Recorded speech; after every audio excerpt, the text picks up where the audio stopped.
There we go. So as I was saying, roadmen, Yeah. they either do this, where I'm from, on the cap, Yeah. or like a stethoscope. Like this. And they wear them on their ears, and I've never understood it. I also found out the other day, I'm already drunk. I also found out the other day that you call sunglasses lokes, or ghetto people in America call them lokes. You ever heard that? Who? I don't fucking know. Rappers Introduce and me to other one. people of... I need proof. I've never heard that in my You never entire heard life. the slang lokes for No. sunglasses? It's kind of cool, but also kind of dead. Because we also have a really It shit... doesn't make any sense, though. We have a really shit shoe brand in England called Lokes. Yeah? Do you know what I mean? And it's just, yeah. But anyway, how are you? How's your pandemic? I haven't seen you in a while. I think the issue is that we've only seen each other. Well, I've been getting really mad at you recently. That's not true. Don't pretend like we've weirdly been absolutely fine. I wish we had problems, because then we'd be entertained. We do have you know problems. What I mean? Oh, yeah, we have problems because you're on when the blob. We have problems once a month. I'm for yet a to few be days. on the blob. Well, you're about to be. I'm about to be. And when the blob is incoming, I actually want to kill everyone around me. And you seriously never heard that in before? the line of fire. No. Okay. No one says that in my neck of the woods. No one really says that in England either, but it is a thing. For real, it's a thing. It's not something I've made up. Like, it's a real thing. So anyway, the blob is incoming. Okay, that's gross. And today I just knew that I wanted to kill you. Like, you know when you wake up in the morning and you're just like, oh, what a beautiful day to get really mad at my boyfriend about absolutely nothing. What were those fucking stats that you told me about? Abuse in the fucking house. Yeah. Domestic violence, like, hotlines have been called 50% more That's mad. since quarantine. We're so lucky that we can survive with each other's company for a long time. I mean, it's been literally 2 months. Yeah, it's because we're just blobs. Do you know what I mean? We're just one blob. It's just not good when I'm on the blob, but when we are blobs, it's fine. Yeah, I mean, literally, like, take out 3 or 4 days that are definitely your fault. Yeah. And then a few other days scattered that are my fault because I just love annoying you. Yeah. And we're pretty good. But you do this thing when I'm on my period and you're just like... I know what you're about to say, and every guy's going to side with me. You try to irritate me even more, and then you're like, why are you mad? Like, every single thing that you say and do is to piss me off, and then you're like, I don't get it. Yeah, but you know my stance on you. So I have this thing with your period where... I'm going to explain it for our dear 10 listeners. I have this thing where Fiona's on her period, and I, like, refuse... Although it's a heightened state of emotions, first statement. Yeah. It's an uncontrollable heightened state of emotions. Yeah. So someone should change their... You should be a little more sympathetic to the situation. You should change your attitude and how you speak to someone. Especially because I give you so much warning. Yeah. And I tell you blob incoming. And blobbing. Blob arrival However, date. I have this thing where, like, I think it'd be so much worse to, like, be on the side of, like, patronising you. I would never want to patronise you ever, especially when you're on the blob. Right. And I would rather be on the side of, like, go so hard in the paint like I normally would and go even harder. Yeah. Just to make it like it's not a thing. Do you know what I mean? But then from my angle, it literally just feels like every single thing that you do is like when I'm on my period, you just live to piss me off. I do try and piss you off a little bit, but it's not in the but piss then, off. It's not in the way to piss you off. It's the way that I try and piss you off to make you laugh. It's the same thing. It's just do you know not what I mean? funny. It fucking it's is never funny. funny. You're not saying that because you're about to be in your period. At the end of give all it. Of these Let's things, re-record this in a week and then see what you say. Huh? But like at the end, like the resolution to you trying to piss me off is always me crying. So like something's going wrong in the connection. No. You're wrong. You're absolutely wrong.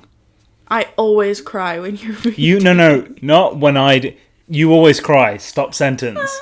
There is a point where you boil up. You enjoy it. Don't pretend like you don't enjoy it. You love getting to that point where you can just boil over and release. And I get it. I'm sure it's like a big release of feelings. Guys have nothing. Guys are a lot more cynical than women.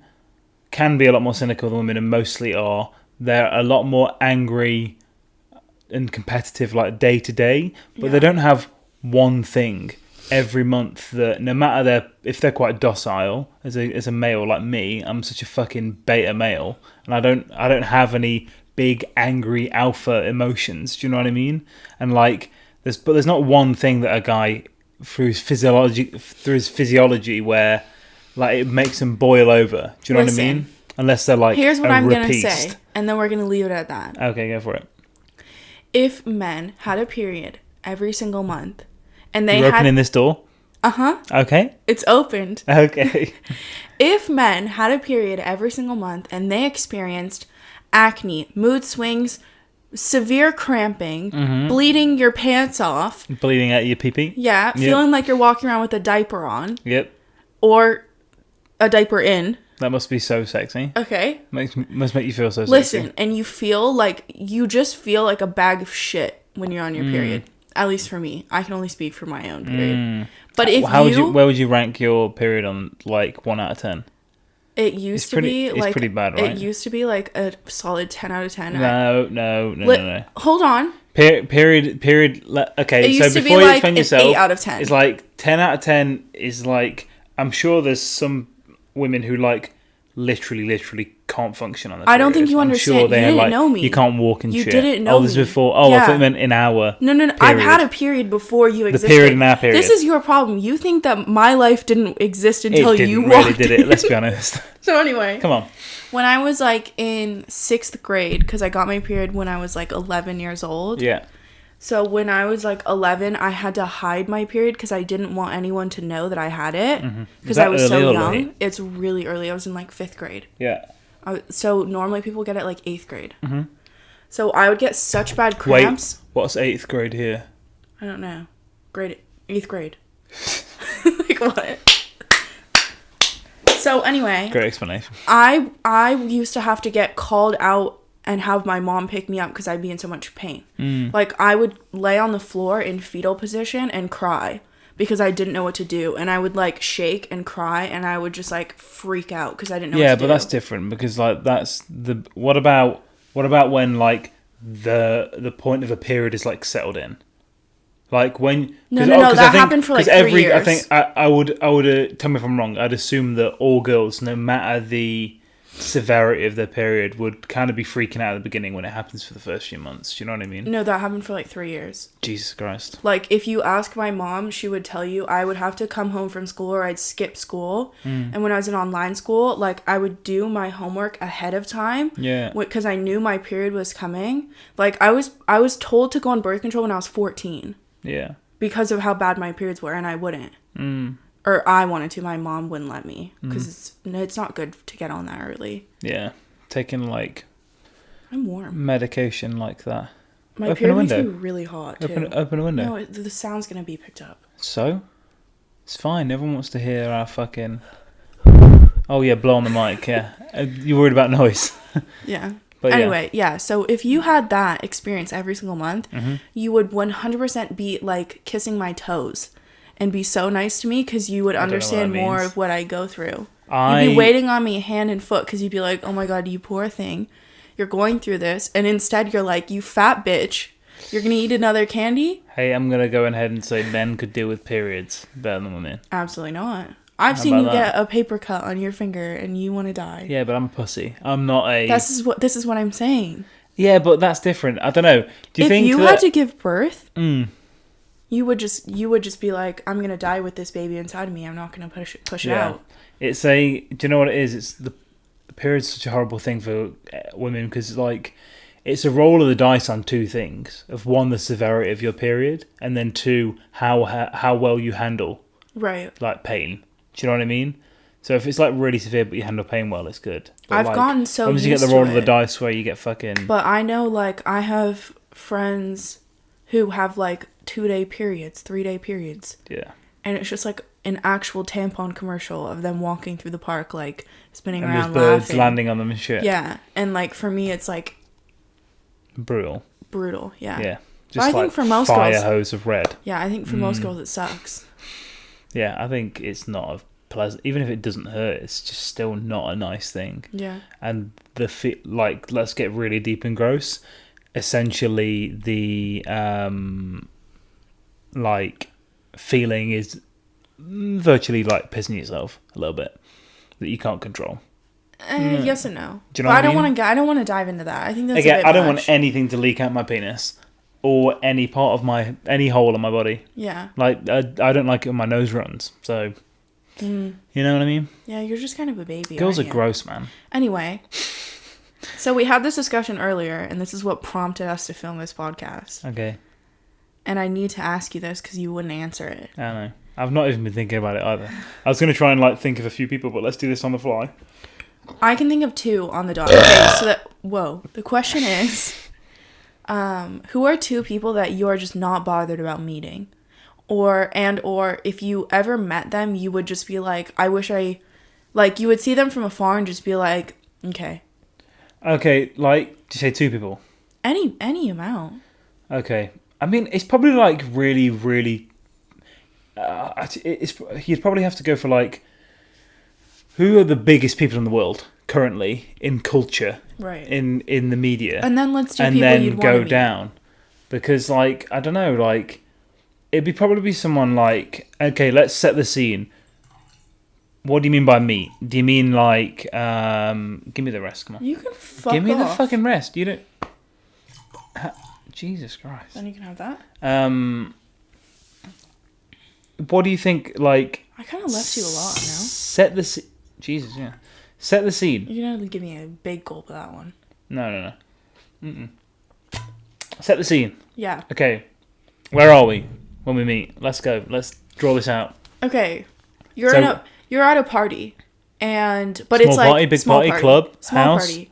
Maybe like a house party. Okay. More intimate. Small house party. And you're with a friend who's who has a load of connections with famous people. Excuse me. Paint me the picture. I'm painting. I want to be You're drawn taking in. the brush. Okay. This is our problem. I want to be drawn in. Jesus. I want to be drawn in. Okay. I actually only use palettes for my work. I don't use brushes. So. No, I'm talking about in the kitchen. Oh. Fiona hates washing dishes. Hates washing dishes. But see, like, we have a rule. We're going to just briefly dip our toes into let's this. just get there. The rule is, everyone and anyone who's listening, message me about it. Comment on anything, whatever it is. Reach out to me. The rule is, whoever does the cooking, right, the other person cleans. Yes, this is true. But then what about most of our meals? Mm-hmm. We split the cooking. We don't split the cooking 50-50 Whoa. Don't even go there. Whoa. You're baiting people in to be on your side. Let's go do a quick roundup of our last couple dinners. Today, you made the chicken. But what did I do? Don't fucking sarcastic clap me. What did I do? I didn't just make the chicken. I made the cauliflower rice. And I didn't just make the cauliflower rice. Made the cauliflower rice from the bag. Wait, but what did I put in the cauliflower rice? You had one pan and you poured a few random shit in and you poured a bit too many. Poured a bit too many. You chopped the onions. Yeah, but okay, what did I do? I did the messiest thing. I marinated the chicken. That's multiple sauces. That's hand in the bowl. You use one sauce. That's chicken, so you've got to use disinfectant stuff. I wiped down. We only have disinfectant sauce. Disinfectant sauce? You're just drunk on power of a not. No, I'm angry. And I got messy, and I stood by.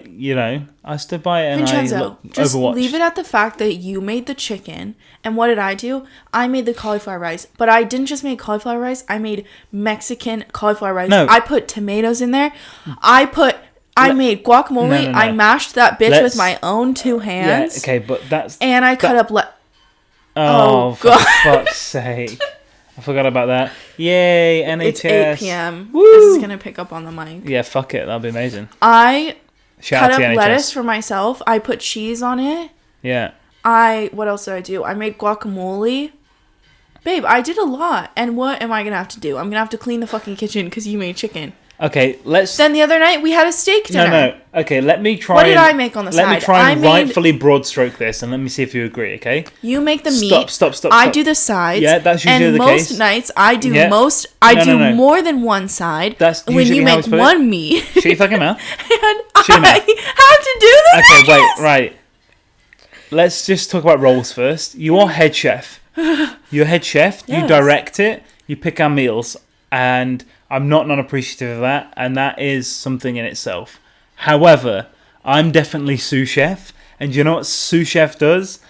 All the work. Does not make head chef do the dishes. I'll tell you that much. Most of the time, I do most of the dirty work. Like actually making shit messy is me who has to do it. I do most of the looking after the cooking on the stove. Oh, do you? Yes, and you know I do. But you know why? Why? Because you put yourself in that position. So that's fine. That's fine. I will be fully mentally prepared. Fight me. Try and push me out the way. I will Block me out. Hold on. Box me out. Box me out the kitchen. I'll dunk on you all day when I'm stirring up the fucking cauliflower rice. Don't think you can dunk. You're about 5'4". Shut your fucking mouth. Don't talk about that.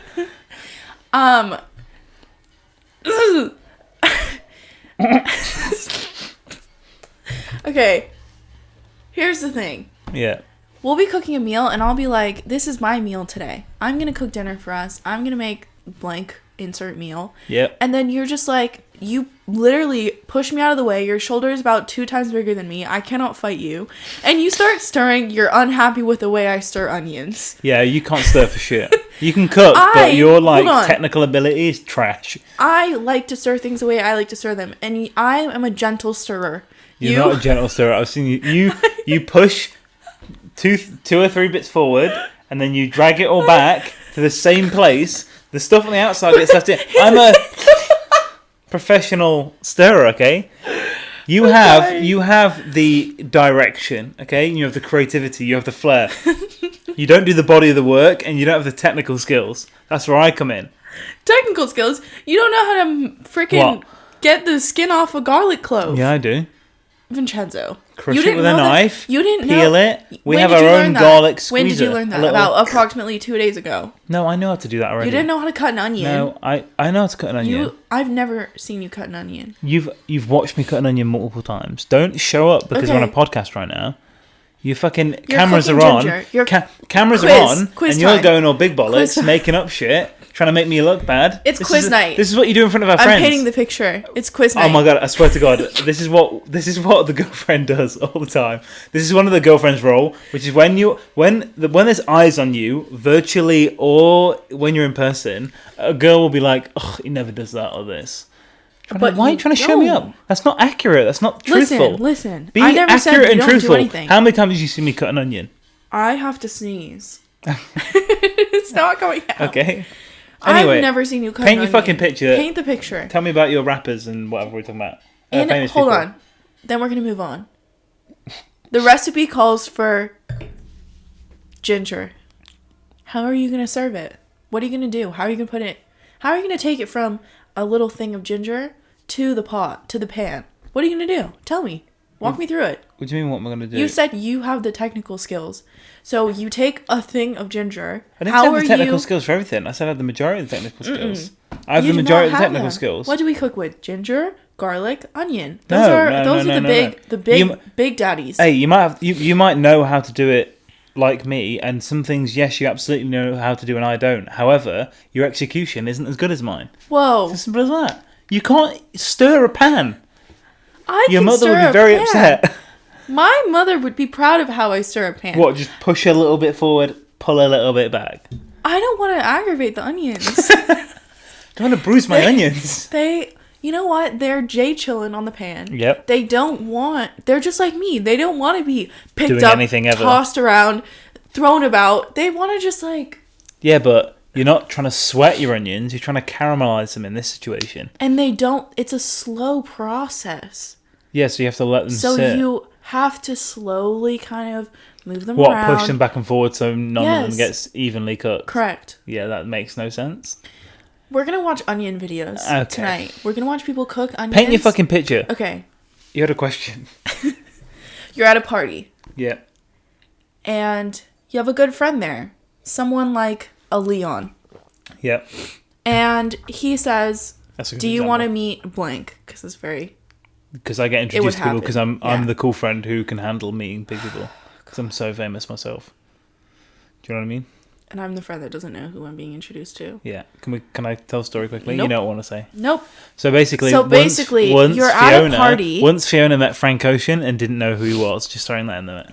Just throwing that out there. Honestly, if you look up a photo of Frank Ocean, he is a gorgeous man. I think he's beautiful, and if you liked girls, I would kiss him. So why wouldn't you like sucking him off when you met him? But like he doesn't dress like flashy. He doesn't dress like in a way that it's like I'm a celebrity, pay attention to me. He's just very like normal and like under the radar. Yep. And when you talk to him, he's just very, very normal. So like I just didn't think anything of it. And like but he has this other thing where he has this like face and he looks like Frank Ocean. Looks like. How do you not know what Frank Ocean looks like? I was like 16. Ugh. Anyway, so you're at a party. Yeah. Leon's there, and he goes, do you want to meet blank? Yeah. And he introduces you, and he has a personal relationship with them, so you have an automatic in with this person, and you're being introduced. You're... hey, this is my like good friend, blah blah. Okay, cool. So like, and he'll lick your little weenie. So you're meeting on mutual ground. Yes. So you can kind of you say what you want. Yeah. You've got some confidence, yeah. Yeah. Stop touching my toes, fucking freak. Sorry. One definitely. Is this who you want to meet or who you don't? No, want to meet? we'll do. Not that I don't want to meet. Don't want to meet because I don't know. Wait, let me continue the picture. Leon goes, hang on. I have 3 categories. We need to do who we don't give a fuck about meeting. Yeah. Like, not in a negative way, as in like who you wouldn't really care. Yeah. Who you think might surprise you and you might get on with in person, and then who you really, really want to meet no matter what. Continue. Yeah. Okay, someone I don't want to meet whatsoever. That just irks me. And this wait, if you pose this question to me and you're gonna No, this is we're both answering this. Okay. This is both of our spotlight. Okay, yeah. I, for some reason, have grown a hatred towards the couple Priyanka Chopra and Nick Jonas. So if like Leon was like, hey Fiona, I would move Priyanka out of the way, meet Nick, and then walk away. Because them as a couple irritate me like no other. Okay. I don't know why. I don't know what it is. Yep. But like they're always trying to shove their relationship down everyone's throat. Yeah. And I don't even follow them. I don't even pay attention to them. And every single day I see a fucking photo of them kissing somewhere. Yeah. And it's like, you know when you have a friend that is dating someone and they don't really like them, but they're trying to get everyone else's like opinions and trying to rationalize in their head that like that girlfriend is actually really good for them. Yeah, you know when someone's not 100% sure on the person they've kind of like gone all in on because they kind of push it in front of you. And they're like, "Oh, I want you to meet this person so bad, and like I hope you like her, blah blah blah," and like, oh my god, and it's just like bit much. It's like it's good that you're like into them, but like keep that shit to yourself. They are a couple that it's literally just like, are you trying to convince the world that you love each other, or do you actually love each other? Yeah, I get you. Because, like, all I see is you people kissing, and it stresses me out, and I don't like it. Like, I actually don't think we have, like, more than 2 photos kissing. Yeah. And they're, like, very staged for your benefit around the house, so you can just see how beautiful I am. Do you know what I mean? Yeah. So they're like 2 people I could think of off the top of my head. But honestly, I think the list for me goes on and on about people that I wouldn't care to meet. The first people that come to my head is like any of the Kardashians. Like, I don't really dislike any of them personally. You'd smang them though. Oh yeah. That's the other thing. So it's like, do you want to meet them then? Yeah, the thing is for me, like my first example is bad because like if they were hitting on me, I'd be like, bro, I met Kylie last night. She loves me. Yeah. And I really like her. Like, she's cool. And I would only say that if she was like, you're cute, oh my god. Ow. And she definitely would say that. Do you know what I mean? Because I'm the best. See, I actually have grown a appreciation for Kim. Like, 100%. Because she is so fucking smart about her moves that she has created. Like, she's basically put the whole family on her back and gave them all careers off her sex tape. Which is, like, amazing work. Yeah. And then now she's trying to be a lawyer. She has like 2-3 different companies besides her own brand. Yeah. Like, I think she's done really well for herself of literally creating something out of absolutely nothing. Yeah. Do you know what it is? It's with all these people that, like, I mean, you know how cynical I am. It's like, I hate all the shit and how they got into it and all that sort of stuff. But, one, I can never knock someone for being successful, because whether I like it or not, it doesn't matter if it's successful. Like, and even someone like Amiri, let's take Amiri as a brand, I have to give it to him for his success, because he's hit some sort of formula, and don't get me wrong, other people have made him successful, but he's still done something that's successful. Yeah. So you can give him that tiny thing. Everything else is obviously dog shit. But yeah, it's just one of those things where, like, I don't really, like, agree with how Kim personally did it.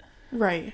And it's a shame as people that we focus on shit like that. Yeah. And, like, we can feed into stuff that just is as uninteresting to me of shit like that, like drama and, like, her TV show and all that shit. And, like, it's entertainment, people like it, and I get it. I still get it, but at the same time, like, it's just dumb that we have to, like, that we can give people the lifestyles they have based off something like that. But at the end, but I also understand it, so it's like 50-50. Yeah. But yeah, those like, if I met any of them, I'd be like, cool. Like, it's like I'd any really big celebrity, I'd be taken back a little bit. Shut your mouth. I'd be taken back a little bit, just because they're there. But especially because of my job and stuff, and the amount of fucking people I've met, it's not like, it's not a massive deal anymore. But, like, there were a few people that, like, if I met, I just fucking go red, no idea what to say. Who have you met that you were like that? I fucking love you. Because I can think of one person that you've met and that I've met that I got really nervous and you got really nervous. Different people. Similar situations. Tell me mine. Michelle. What? Michelle. Rick Owens' wife. Oh yeah, I'm really nervous around her. I really like her. Because it's so weird though. We've because seen her so many times in person, and I'd always be like, you have to go up and say hi, and you just wouldn't. Quick flex story. My good friend Rick Owens, who I've met on multiple occasions, just so everyone knows. First name basis. He calls me Vincenzo. Like, met Rick Owens twice. Had, fortunately, a fucking extended conversation with him in mutual settings, so I don't look like the fucking absolute dribbling fan that I am. Yep. And that was fine. So weird. And Michelle, because of the setting, I have this thing, like, where, especially again because of my job, and I can't ever, like, really fanboy any celebrity, because one day they might walk through the door and I might have to, you know, be like, hey, I can blah blah blah style you this and this, and I might be working with them one day, and I don't ever want to meet someone who I love and then I work with them and then they go, hey, oh, I remember you from that thing, like, do you want any more autographs? Or it's like, mm-mm. And also one of those, I have a rule of, like, celebrity or not, musician, whatever field it is, however much I appreciate you, human first. Like, human first, no matter what, human first.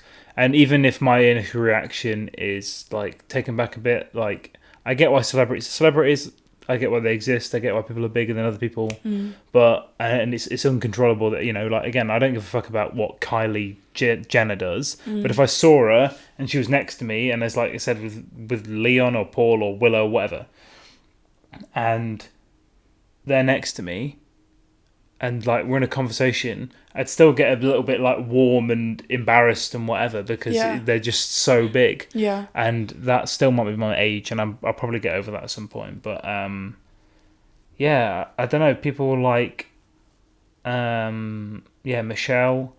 You got nervous around Buddy. Yeah, we met Buddy at that party in LA. That was fucking sick. I love Buddy so much.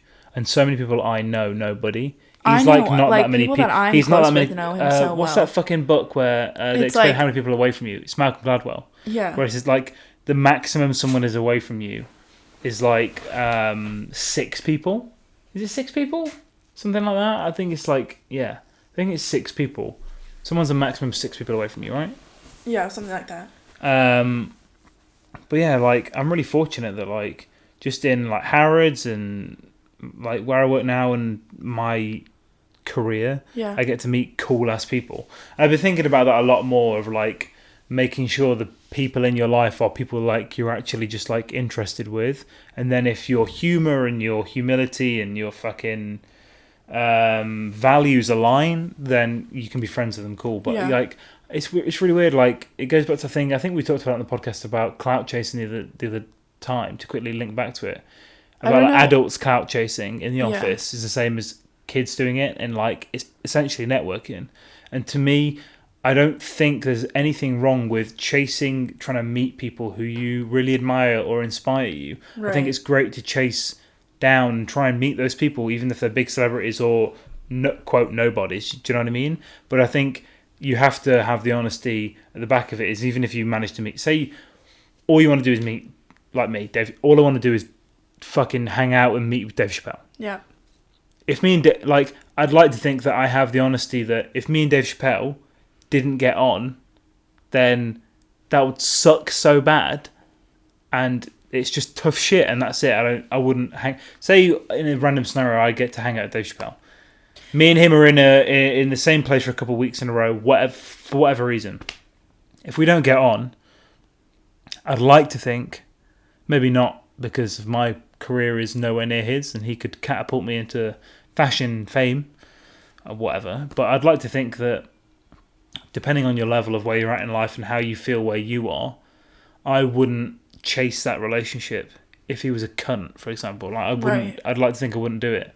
And it's the whole thing of don't meet your heroes, but I think it's cool to check them off the list. Like I've met people who are famous, who are cunts, and I've met people who aren't famous who are cunts, and I've met people who I really want to meet who are cunts. Yeah. And it's just, yeah, it's a shame, but yeah, Kardashians for people who I wouldn't really. I think I'd get past their fame very quickly, and I could hang out with them. You know what the thing is like I just remembered that I've met Kendall Jenner. Yeah. And I forgot about that, and she's actually so like striking in person.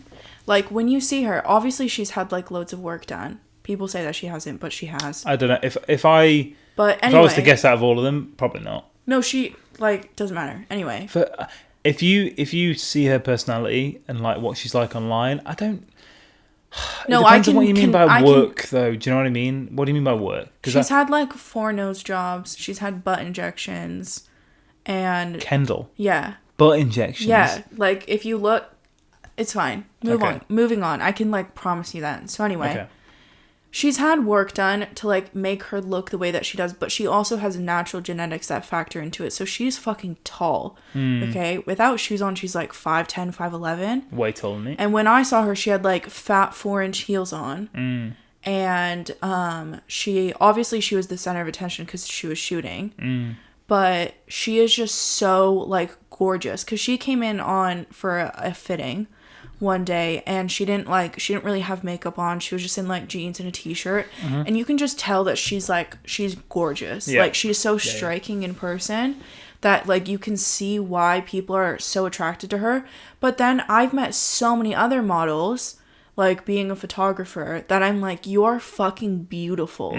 Like I could stare at you all day long. You are so gorgeous. So it's like, yeah, exactly, just like you. But like you understand why they're in the field that they're in. But I have to say she is gorgeous. I don't think she's more gorgeous than any other top model. Yeah. But I still think she is really pretty. People are like, oh, she had like her career handed to her, and it's like, sure, but like let her have it. She still works hard. Yeah. Like I will always respect someone who works hard over like anyone else. Like the people that I respect the least in this world are rich kids who have had their lives handed to them. Who do you really want to meet at the moment? Who would you love to meet? Well, right now I'm on a Sarah Blakely kick. And you know that's so boring. But honestly, I look up to her so much. Yeah. She's the founder of Spanx. Super cool. I just would love to like have family dinner with her family. And just sit there and just like kick it. Yeah. Because I actually think she would give so much like life advice. Because I just like see the way she thinks, and I can resonate with it so much. But she's not like, she's like a celebrity, but she's more of like a business person. I have like an obsession with like business owners. Like I love entrepreneurs and like learning about people's stories and like how they think and like how they got to where they are. Yeah. Like I love that. Like I would choose to be in a room full of successful entrepreneurs over a room full of celebrities, like any day. Yeah, I feel you. Like hands down. Like I wouldn't even have to think about it because I would love to just hear about how they think, how what made them to be where they are today. Like there's so many things that come into that, and like Malcolm Gladwell's books really get into like how many random factors have to go into like Steve Jobs becoming like where he was. Yeah. Like where he went to school, where he grew up, the exact area he grew up, the year he grew up, like everything it has to do with exactly where he ended up. Yeah. And I just find that so fascinating. But celebrity wise, I don't really know.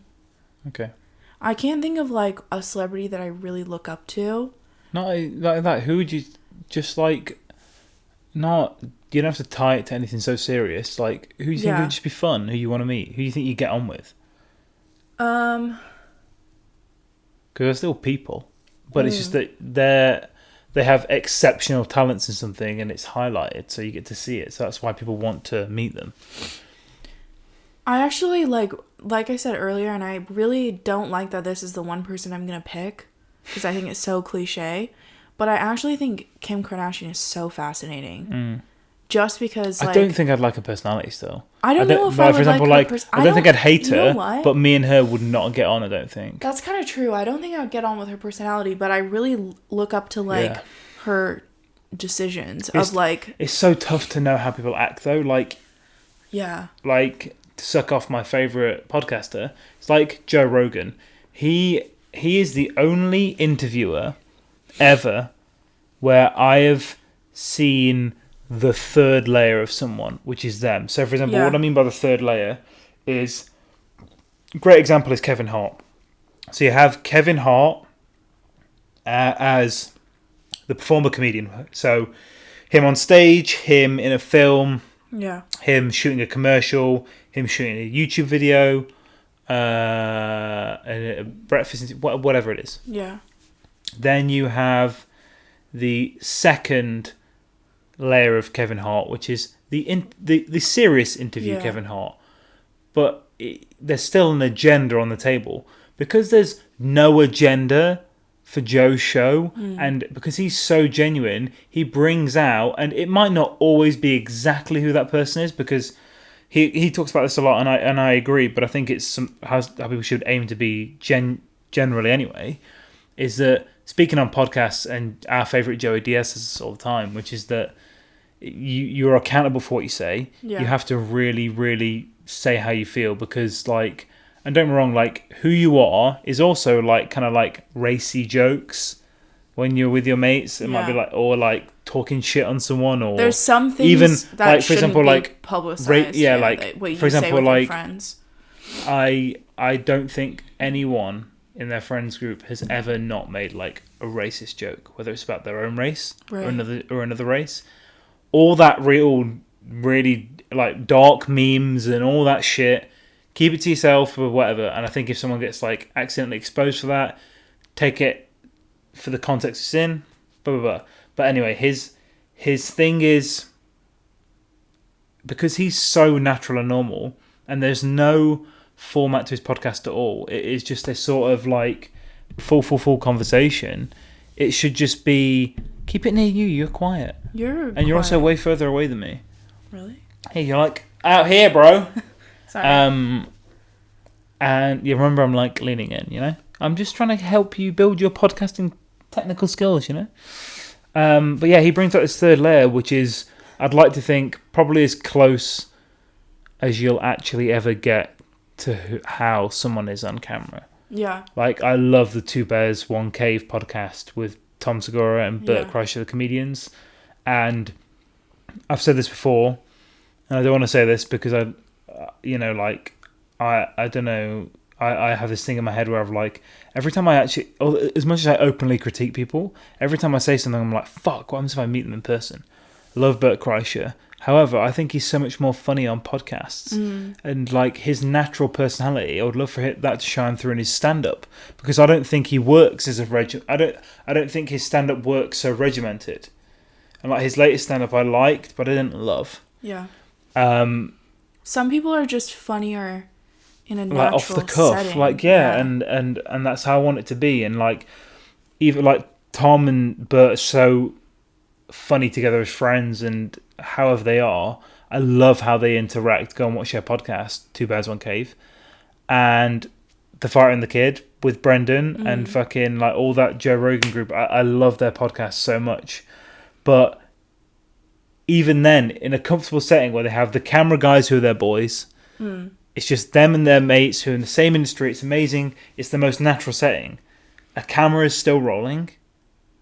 You still have to not be careful about what you say, because you can say way more than you can say on, but you have to really, really put out your true thoughts. Like, as I said, like exactly among your friends, like I have the best college group ever, because my college group chat, we have every single race in there. So the racist memes that get sent around is fucking great because it's guilt free. Yeah. But like, if one of us gets famous and a screenshot of that group chat gets out, they're immediately labeled as racist now. Do you know what I mean? The thing is if a camera's on, truly, you can't ever be yourself. Of course. Do you know what I mean? And it's so difficult to really know. Like, for example, like even, say Kim Kardashian goes on Joe. How could you know that, even if it's the most natural thing you're ever going to get out on camera? And I think that's what you should do. And again, like, Joe's podcast is the best. I think it should be like that. It's so, you can never know a celebrity. Yeah. You can never know anyone without sitting down and see where your values align, because everyone disagrees on something. Of course. And it doesn't matter how serious that is. You know the intention of a, quote, good person. Yeah. Do you know what I mean? So that's why it's so tough. The thing is like, what has propelled a culture of people being afraid to like be more genuine is the whole cancel culture. Like, anyone says anything just a little bit racist, and the whole internet is like, you're done, you're cancelled. Not even a little bit racist. It's just like, if someone was being a little bit racist, they'd get lit up. But it's about like, I mean, a lot of it is about like satire and jokes. Yeah. You can't know the intention of someone online all the time, and I think it's never really obvious. Or it's very rarely obvious. And I think when it is, it presents itself and everyone knows. But like, the internet has a big problem of the loudest people are the only people that are heard. You know what really irritates me is when people go onto someone's Twitter and go to like, okay, so it's 2020 right now, and they go back to like 2008 or like 2007, like at least 10 years ago, at least 5 years ago, and they find like borderline racist tweets, and it's like, I think when people are that young, or like depending on how old they are, like you in 2008 or 2006, like I'm sure you said some fucking horrible shit, and you just didn't know that it was bad. And even at the time, like there wasn't such a big like understanding of like what's racist and what's not, and like where the line is drawn. Context is everything, yeah. And then they go back and find people's like racist or homophobic or transphobic tweets from like a million years ago, and then they hold them to that. Do you know about the Kevin Hart thing? Yeah. Like with his thing, the Oscar stuff. Yeah, like he nearly lost his Oscars, hosting the Oscars, because he put out a tweet of like, if my son ever buys a dollhouse, blah blah blah, I'm gonna like smash it over his head. Yeah. And it's like, guys, do you think Kevin Hart is about 4 feet tall, smash a doll's house over his kid's head? So if that is a phantasmal situation that he's made up, it was just so obviously a joke. And like, watching his documentary on Netflix, I was so disappointed he didn't continue to stand up for himself. But he's so like career motivated. Fucking internet or media win on stuff like that. So, like, never back down. He's so career motivated that he was like, he saw the Oscars in front of him, and he was like, if what it takes for me to get to the Oscars is to apologize, then getting to the Oscars is a bigger step for my community than apologizing. Does that make sense? Yeah. So like, I think that he thought in his head, if I can get to the Oscars and I can be the first black presenter, Producer? What? Presenter. Yeah. Wasn't he the first black presenter of the Oscars? Maybe. First black comedian or something? There was something big about it. Yeah. And if he thought that he could do that, then apologizing is a little bit fine. But it's like Chris D'Elia's new stand-up. He was like, look, I'm a comedian. Everything I say is a joke. Please understand that. Yeah, I've never got that. Especially about comedians. Like, they're a comedian.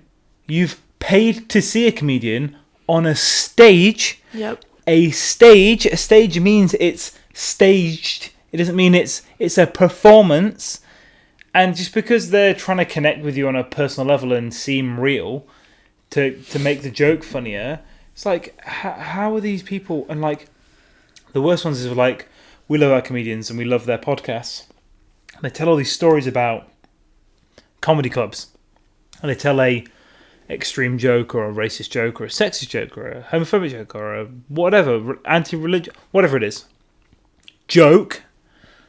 And someone in the crowd shouts at them they have to get removed or whatever. It's like, you're in a comedy club and it's all or nothing. Yeah. If you go to a comedy club and there's one thing that could offend you and you know it could offend you, don't go. Right. Don't go. Exactly. Don't go. Because you're setting yourself up to get the type of in person that position that finds yourself commenting on people's Instagram photos and starting arguments with other people, yeah, and also replying to celebrity tweets, yeah, getting upset at things, yeah, then you need to just stay inside, yeah, and you need to never look at the internet again, and yeah, you need to just absolutely, crawl back into your hole, Karen, because you're ruining the internet for the rest of the world. Yeah, I agree. It's I will never understand those people. It's one of those things where like, horrible shit happens to everyone in their life no matter what. Death is a thing. There's no way you will ever not experience death in your life. Death is horrible. No one wants or likes death. However, it happens. And shit happens. Don't get me wrong, I'm not saying... Like, for example, the only way where you should never joke about something is a timing thing. For example, right, if someone's mum has cancer and then they die, the day afterwards you shouldn't be making your mum's got cancer jokes. There's still sensitivity in that respect. But... realistically, the sensitivity bar, if that's someone is close to you, it's relatively low. Yeah. And like, especially if it's a stranger, that's the thing. He's a stranger. But he's like, if you go into that club having that, like, okay, you go into a comedy club, your mum has died of cancer the week before, and someone makes a cancer joke and you get offended. It's a comedy club. So you just shouldn't be going there when you're that sensitive. Exactly. Like, and it's so tough, and I hate all that shit. So much, and it's so but it's so tough. You know what I often think about? So tough on the fucking social media scape. Do you ever think about how if your personal group chats were ever like blown up on the internet, you would just be fucking rinsed? Because like, it's not things I say, but it's things that my friends say. Like, I'm like, like, I think it's fucking funny, first of all, but I think so many people would be so offended. Like, for one, absolutely. I have a friend, a really good friend, and he makes jokes about his dead dad about every single day. Yeah, it's fucking uncomfortable, but it is funny. I think it's quite funny. It is jokes. But like, so we make jokes about how he like brings his dad around in a vase, and when he like brought his girlfriend home for the first time, he like walked over to the mantle and he was like, "Oh, Dad, like meet my girlfriend." And stuff like that. And it's like, I don't think some people would, maybe some people don't find that funny. Yeah. Some people in our group chat don't find it funny. I think it's hilarious because it's just like, it is what it is. And, you know, and he's funny with it. I know family, he's funny with it. And your friend group chat is just like on a whole nother level. Your group chat name is like something racist every single day. I can't, if any like police or FBI or MI6, CIA saw our group chat. This is what I'm saying. They'd be like, "Are you guys okay?" But at the end of the day, but I think everyone has that. And if you don't, like, what the fuck are you doing? But at the end of the day, like, it's all about your intentions. And I'm 100% like an intentions person. Like, you can make a joke about like this race, that race, this gender, like the zoop and zap zoop genders. Yep. But at the end of the day, like, if you're just joking, you're just joking. But if you have an actual, like, hatred or, like, your intentions aren't good, then that's when you can, like, go forth and, like, cancel someone if they have, like, a history of this. I think it's two, all of this that we're talking about, all this topic is, there's two overarching factors, and one helps you define the second. The first one is context. Yep. Everything's about context. Everything in life is about context. Every joke you make is about context. Everything's about context. And context helps you as someone looking in on that joke who someone else has told. Context helps you look at someone's intention. And it helps you judge someone's intention.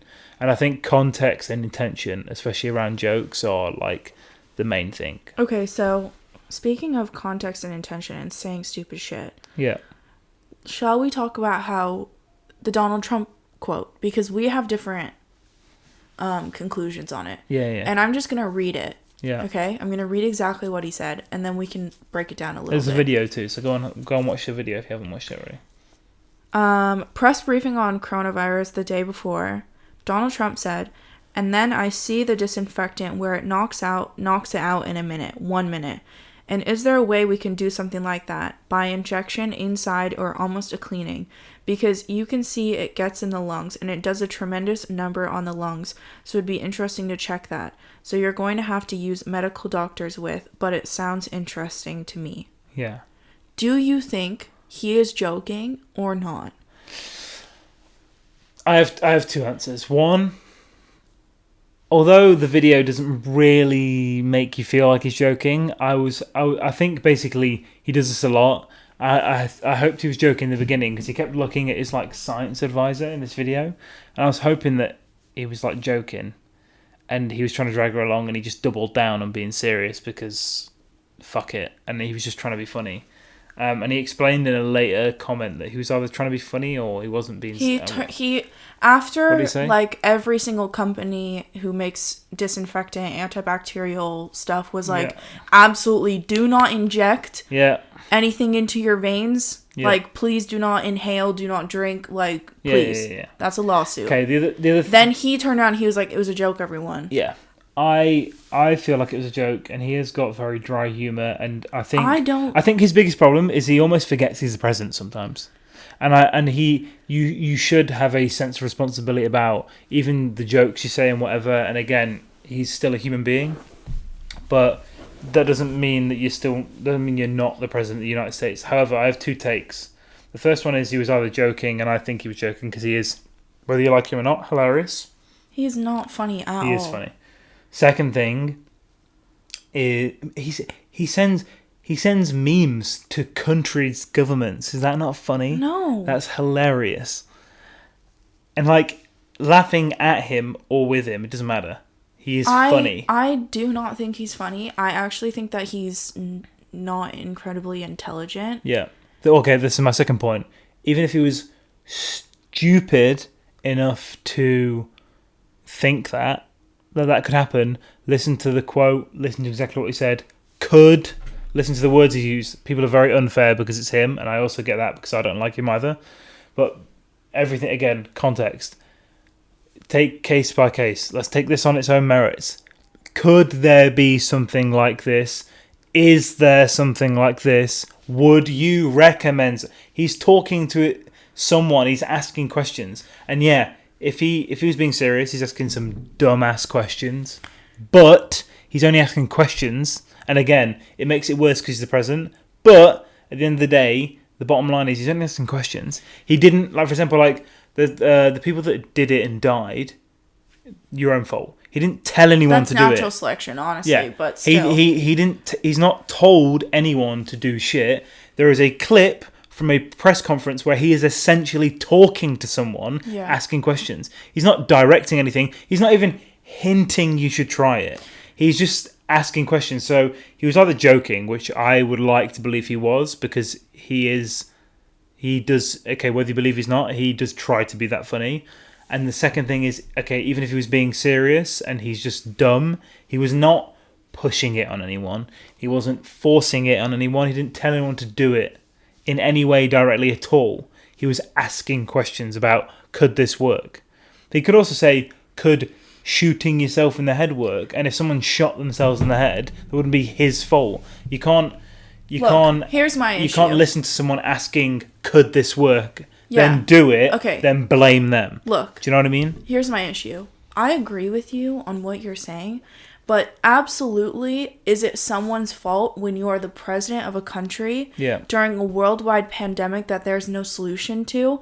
And if you make even the slightest suggestion towards something that could help that from if someone is stupid enough to think that they're in a situation that they're going to die from this virus, even if it's mild enough that they're at home and they are testing positive, but they're not in the hospital and they're doing okay. But then they see this like Donald Trump quote, which, by the way, I had to go through like quite a few different articles to find the exact quote that he said, because it was twisted around by the media so many different ways, which is an issue. Because if you are that type of person and you think that, oh, the president said that I should go do this, first of all, you're stupid, but that is entirely his fault. Because he needs to understand that he is the president of a country of 350 million people, and a lot of those people are quite stupid. So he needs to be careful of what he's saying. Well, this is like, the, and this he's is the probably crux of gone the argument, off. Isn't it? Yeah. I'm assuming that it's not a joke, but it was a thought process going through his head that should not have been aired on any type of anything. It should have been left between him and his advisors in his like private chambers. It shouldn't have been posted. He shouldn't have said that out loud to anyone other than his private little circle, because it was a stupid statement. I understand, and I do not believe it was a joke, because you know what Donald Trump does all the time? He'll say something and then he'll turn around the next day after people are like, why the fuck did you say that? And he'll either go, it was a joke, or I didn't say that. See, that's an argument for the other side, though, because if you know that, then you shouldn't take him seriously. No, this is what I'm saying, is that he doesn't take responsibility for the words that he says, and then he turns around the next day and he's like, I didn't say that. When there's so many videos of people meshing like clips together of him saying things, and then the next day he goes, I didn't say that, but then it plays again and he said it. Personally, I don't know, I completely understand that take, and I get that side of it. That perspective is, there's no right or wrong perspective, because that's for your side, that's the right perspective you have. But for my side is that, even though I understand that perspective, is that like, if he, no matter, yes, he holds gravitas because he is your president. However, if he says tomorrow, hey, everyone in America, jump off a bridge, and then he gets fired the next day, those people who jump off a bridge, see ya, bye, we didn't need you anyway. And that's what it's like for this situation. If you, and I'm talking about the people who like tried it, or the people who are really complaining about it, and I'm only specifically talking about the video that we're talking about, where he's talking about it.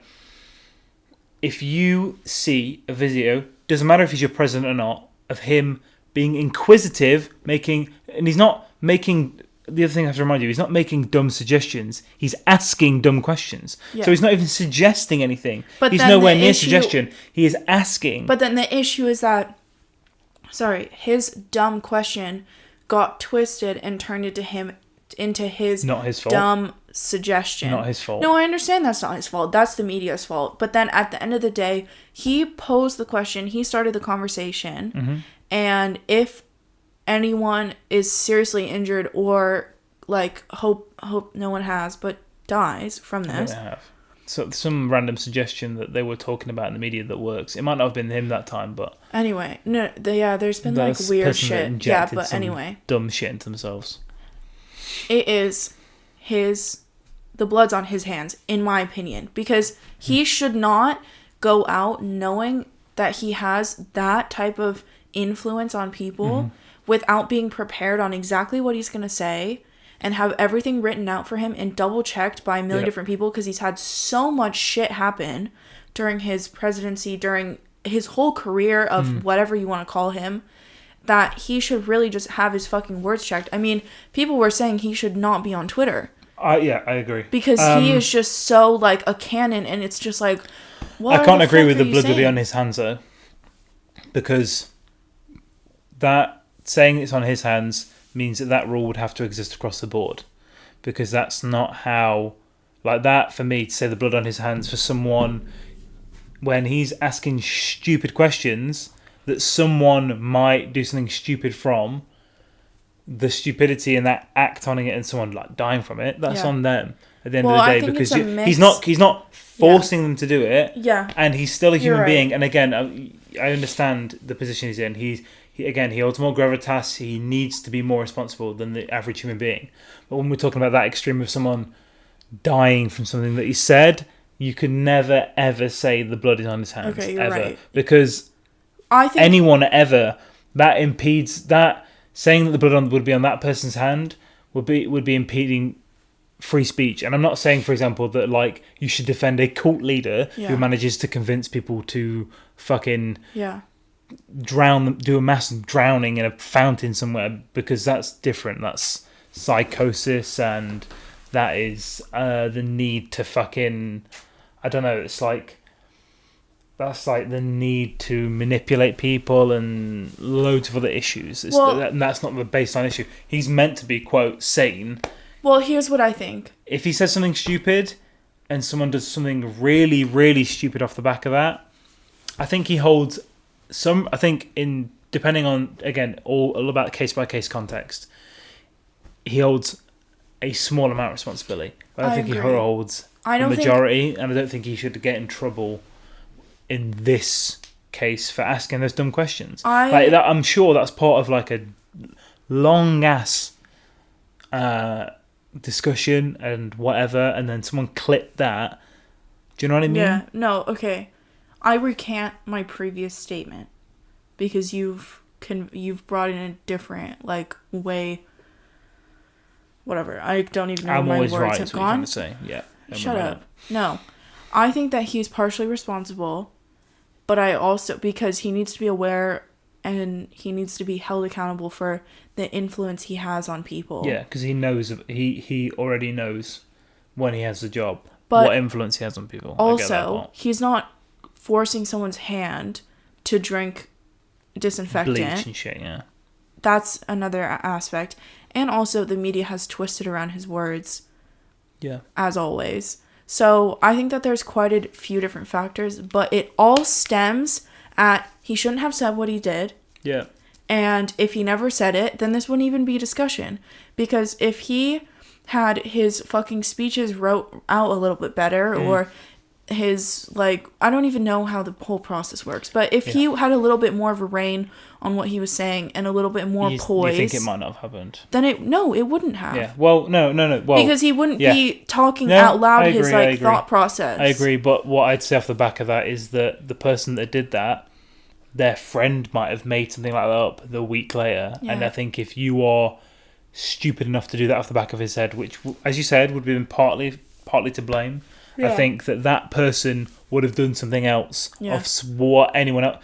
You know what these people... It could have been a fucking pastor from anywhere, who would have preached something and then they've gone out and killed loads of people. That's the kind of... I thought you said pasta and I was like, yeah. Pasta. But yeah. On that note... I really need to piss. Can we wrap this up? Yeah, me too. I'm going first. Party people. Love you. Love you. Love you. Thanks for the conversation. I'm not going to speak to you for the rest of the evening. We've spent too much time together. Just good enough for me. We need to get some new guests in and this shit needs to be over. Do you know what I mean? Yeah, I know. Okay. Bye, everyone. Love you.